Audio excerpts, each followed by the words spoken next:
Welcome to 10.8. 10.8 is a more personal and journal-style series of articles by myself that will center around police management, criminology, and policing. The articles will not be the typical citation-driven essay style that I use. For those articles, please see my Medium page, published books such as Amazon, especially The Business of Policing, Volume 1, Crimes and Punishments in the 21st Century, or scientific published literature highlighted by The Business of Policing, Volume 2, Managing Ethical Police Conduct. Here I will post frequent thought streams on my personal philosophies. Thanks for listening in.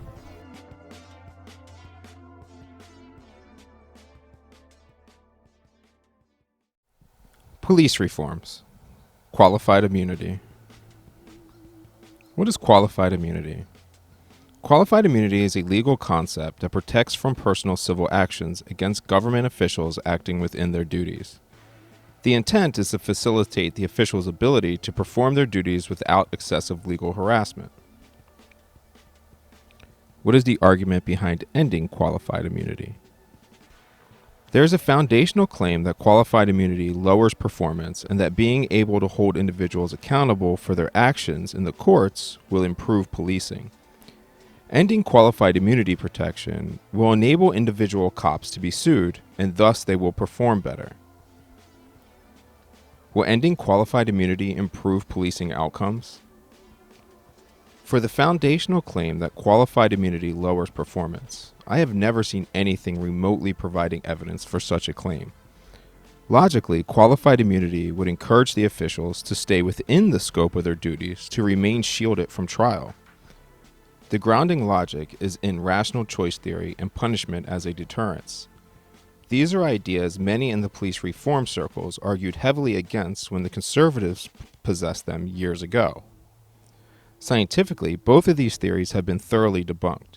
You can threaten harm all the way up to the death penalty, and it has no deterrence on crime or violence. Although this claim that qualified immunity lowers the performance of public officials is completely unevidenced in data and logic, this would put pressure on the system from the bottom-level officers to follow detailed administrative policy and take as absolutely little risks as possible. You are disincentivizing people to take risks, the very people you are paying to take risks. Effectively, this is unbelievably illogical. This is creating a law to take money from your community to pay people to disrupt the effective operations of an organization that you take money from your community to pay people to create effective operations. Mind-blowing. The performance of your police department will be bogged down so much that you may as well have no police department at all. And apparently, we are going to keep seeing examples of what life is like with no police department at all. I wrote about this years and years ago. All the police had to do to completely shut Baltimore down was to follow all of the procedural laws and policies. I defined a police supervisor's good day as one where they accurately predicted which rules to violate to make everything run smoothly. This is yet another example of the weird disconnect activists have with the reality of the system. The police are your employees. I pay your salary. I pay your salary. I heard it 1,000 times. My frustration intensifies every day. It is why I mostly focus on videography now. I must get away from the pointless endeavor as much as possible. Removing qualified immunity is the boss shifting responsibility to the employee of doing what the employee was told to do by that boss. Additionally, if the officer commits a crime while acting within their duties, qualified immunity does not apply. You can sue the cop if they violate criminal law and clearly established constitutional law. At that moment, I'm willing to bet that the victim wishes they could sue the city. Suing a cop who just got fired and is about to spend significant time in prison is not going to provide any amends to the victims. When the officer acts criminally and in clear violation of organizational policy and practice, the government will argue and will win that they are not responsible because the employee acted outside the scope of their duties. Most of these ideas people have about police reform will only harm the people they care to claim about. I don't think this is intentional. I think it is just ignorance, and it is tough to discuss these topics with people because they often integrate these ideas into their worldviews and personal identities. What is the point of your police reform idea? It is not necessarily your fault. It has been what humans have been thinking was right for a very long time. Most people are defining justice and police reform as some level of revenge or vengeance. The unscientific and untrue principle is that force or the threat of force is an effective deterrent to disagreed with conduct.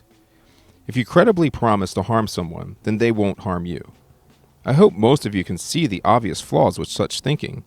I mean, it is only reasonable for me to harm you if your idea of how you should treat me is essentially the beatings will continue until morale improves. It is a vicious cycle of treating others as you would not want to be treated yourself. How does your police reform idea result in better future outcomes? And let me be very blunt. One thing I often bite my tongue about is, what the hell have you done that warrants you having an opinion about such a complex topic? Where are you getting this from? The source of information is not everything, but it is critical to serious thought.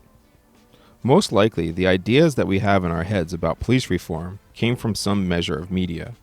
A journalist, an op-ed, the politicians of the FOP, government, special interest groups, and more. I do not mean it as an insult, though it is. Nearly no one has ever come to me with questions that started with any scholarly work or from any of the experienced experts in the field. They are never like, I was reading Tracy Mears' work on rightful policing. What do you think about that idea, Dr. Wood? I have not met a single activist or anyone who even knew who Tracy Mears is. Now, I would argue against Mears, not that her research is bad. I just think I can easily demonstrate the flaws. Regardless, she is another scholarly leader in police thought. In the end, we are talking about the management of human employees. That is why my scholarly studies shifted to organizational management. I found out that there is well understood social science. We know a good deal about how to get the best products from our organizations. The more you can align the desires of your stakeholders to your product, the higher customer satisfaction and loyalty you will have.